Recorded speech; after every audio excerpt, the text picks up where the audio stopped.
누가복음 23장 32절에서 43절까지 한 절씩 읽겠습니다.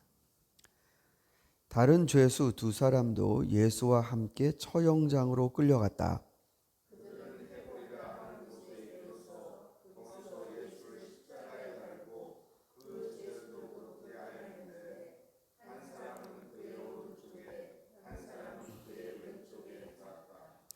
그때 예수께서 말씀하셨다.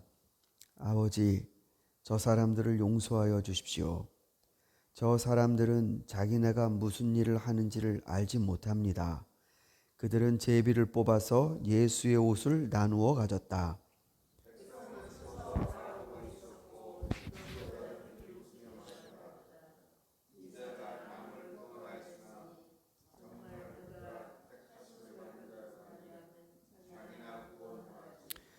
병정들도 예수를 조롱하였는데 그들은 가까이 가서 그에게 신포도주를 들이대면서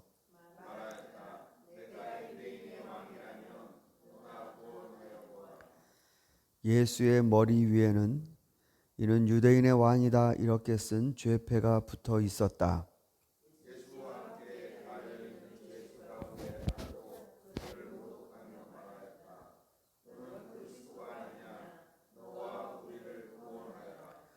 그러나 다른 하나는 그를 꾸짖으며 말하였다. 똑같은 처형을 받고 있는 주제에 너는 하나님이 두렵지도 않으냐?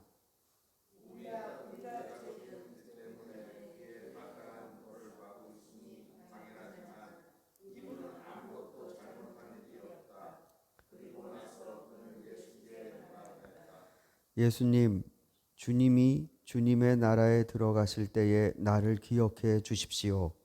예수께서 그에게 말씀하셨다. 내가 진정으로 내게 말한다. 나는 오늘 나와 함께 낙원에 있을 것이다. 아멘. 제가 어제 아주 단잠을 잤습니다. 이게 웬만큼 늦으면 죄책감이 드는데 시간이 아예 지나버리니까 편하게 마음이 되더라고요. 죄송하고요.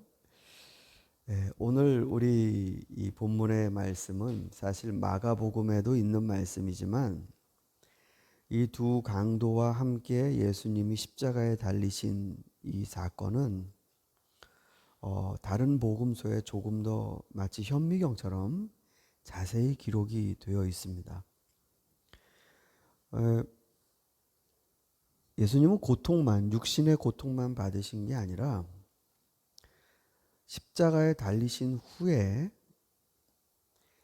이 복음서를 자세히 보시면 조롱받는 모습들을 마태, 마가, 누가, 요한 다 기록하고 있습니다.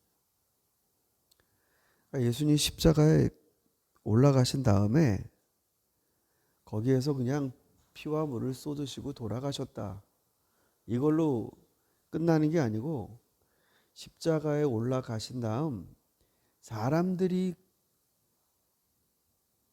십자가에 걸린 예수에 대해 어떤 취급을 했는지 그거를 모두 다 기록을 하고 있다 이거죠. 그거는 뭐 돌을 던지거나 뭐 꼬챙이로 막 또 사람들이 지나가다 찌르거나 뭐 이런 게 아닙니다. 이건 언어적인 폭력을 예수께 던지는 겁니다. 지나가는 사람, 대제사장, 율법학자들 하나같이 말하기를 메시아라면서 어떻게 그 꼴로 있냐? 택하심을 받았다고 하면 그 자리에서 네 운명을 한번 구원해봐라. 이런 말들을 하였습니다.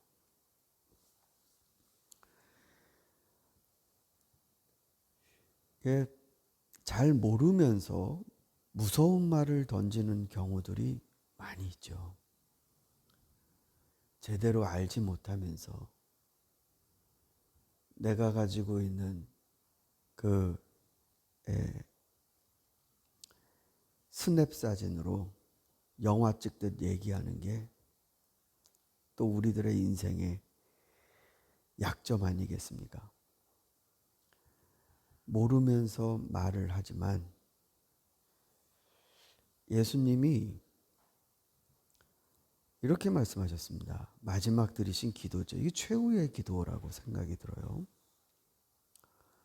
사람들이 그렇게 매서운 말로 예수님을 찌르자 아버지, 저 사람들을 용서하여 주십시오. 저 사람들은 자기네가 무슨 일을 하는지를 알지 못합니다. 그러니까 잘 몰라서, 다 못 봐서, 혹은 제대로 보지 않아서 저러는 것뿐입니다. 이렇게 말씀을 하셨습니다. 마지막 십자가에서 피를 다 흘리시고 운명하시기 전까지 주님이 하신 일은 포용이었습니다. 수용, 받아들임.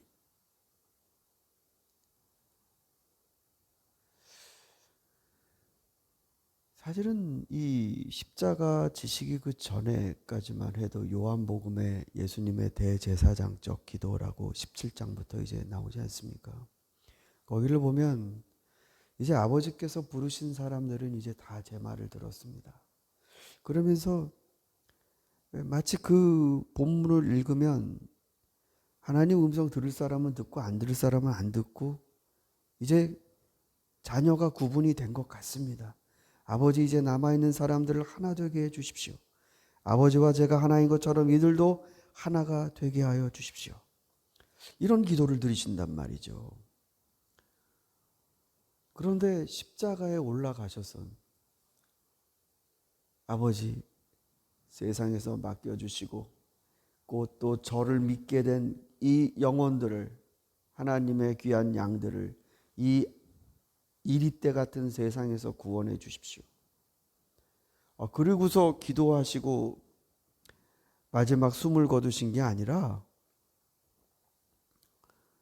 어떻게 목숨의 절정에 이르는 그 순간에 더 용서하셨습니다. 더 많이 포용하셨습니다.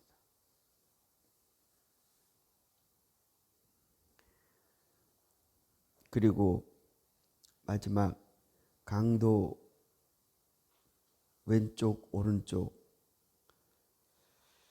그 사람들이 예수님께 또 모진말을 던집니다. 그러니까 여러분, 사방이 십자가 위에서조차 그 모진말들을 합니다. 너나 구원하라지. 꼴 좋다. 근데 다른 한편의 강도는 이렇게 말했습니다. 우리가 저지른 일 때문에 마땅한 벌을 받고 있으니 당연하지만 이분은 아무것도 잘못한 일이 없다. 그리고 나서 그는 예수께 말하였다. 예수님, 주님이 주님의 나라에 들어가실 때 나를 기억해 주십시오. 이렇게 말씀드렸더니 주님이 너는 오늘 나와 같이 낙원에 있을 것이다. 그래서 많은 사람들이 강도 달린 사람 얘기를 참 많이 합니다. 시컷 죄짓다가 마지막에 십자가에서 예수님 정말 운 좋게 만나가고 천국 간 사람, 나도 이렇게 살았으면 좋겠다. 여러분, 자, 예수님이 대제사장 집에 끌려가서 재판 2번 있었죠.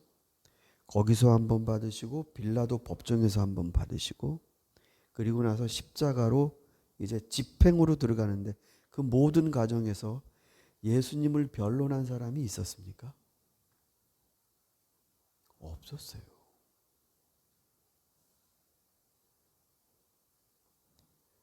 이 사람이 유일합니다.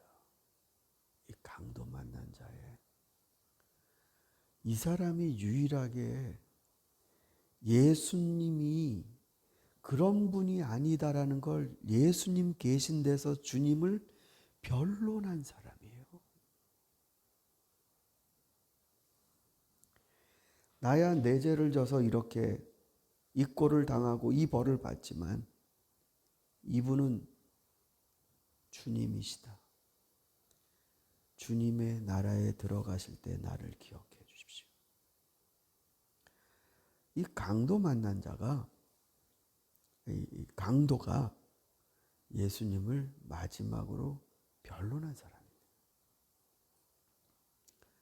사랑하는 성도 여러분, 이 마지막 숨을 거두시는 이 장면에서조차 너는 오늘 낙원에 이를 것이다. 그러니까 주님은 마지막까지 이게 포용하시고 맞아주시고 받아들이시는 일을 하시다가 숨을 거두시는 겁니다.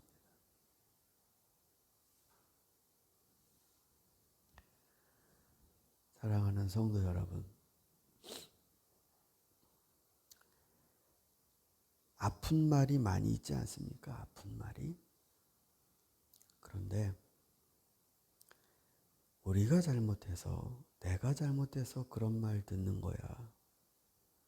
그거야 어찌 보면 비판이고 당연한 걸 수도 있겠지만, 정말 선하고 내가 무고한데도, 내가 하지 않았는데도 그렇게 아픈 말들이 나올 때가 있지요.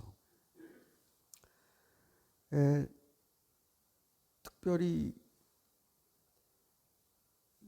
이게 나를 위해서 변론도 해주지 않는 이런 공동체라고 하면, 여러분, 그건 진짜 어떤 정신병에 걸릴 확률이 높지 않겠습니까? 그런 곳에서 어떻게 견딜 수 있겠습니까?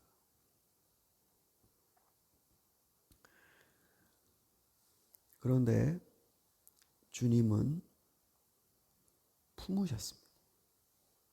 그 자리를 도망가거나 멱살을 잡고, 너 그거 누구한테 들었어? 누가 너한테 그런 말 했어? 꼬치꼬치 캐물어 갖고 소문의 진원지를 찾아 갖고 어떻게 한판 하고 뭐 그러시지도 않으셨습니다. 어떻게 생명이 희미해지면 희미해져 갈수록 용서는 더 강해질까? 십자가에서 가장 더 빛날까? 어떻게 저 마지막 비참한 죽음에서 가장 큰 사랑과 용서를 베푸실까?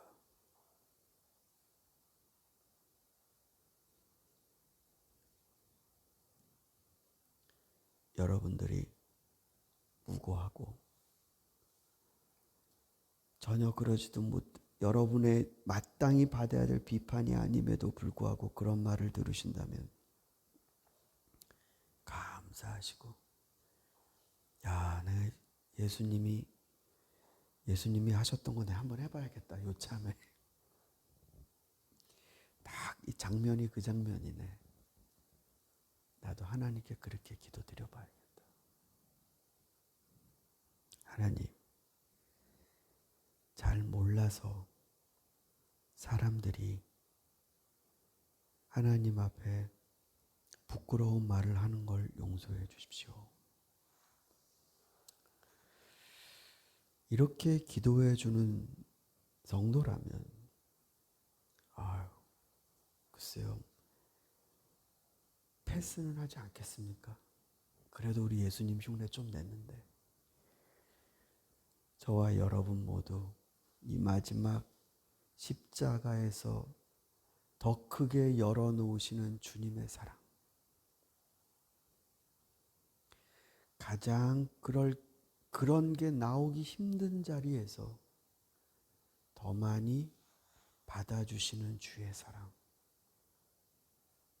아니, 이런 걸 보고 백부장이 저 사람이 정말 하나님의 아들이었다, 이런 거 아닙니까? 저희도 그런 장면을 통해 저 사람이 진짜 예수 제자구나, 이런 명예로운 훈장을 달 수 있기를 주님의 이름으로 축복합니다. 우리 같이 함께 기도하겠습니다.